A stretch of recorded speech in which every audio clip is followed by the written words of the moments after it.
Want to study in English at the top economics university in Poland, but worried about the paperwork? Let's break it down together, step by step. If you're an international applicant thinking about starting your bachelor's degree at SGH, I have a great news. The entire process is online. Here are 4 main things you actually need to know. Step 1. The ISR system. Registration starts on June 2nd. This is when you create your profile and upload your ID photo.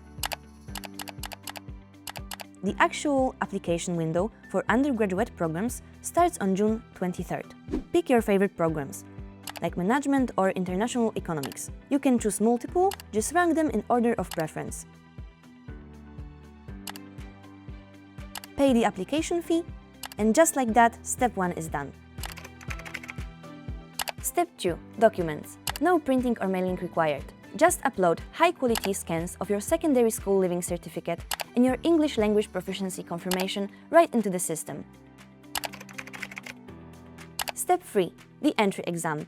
It's entirely online, featuring single-choice, closed-ended questions. You'll take it in English, and you'll get your invite in the system right after your documents are verified. Once you pass, you'll get an official offer letter. Accept it in the system, fill out additional declarations, upload the signed application form, and secure your spot. You'll get your university login credentials by late August. Just make sure to pay for your first tuition installment by September 30th. See you at SGH!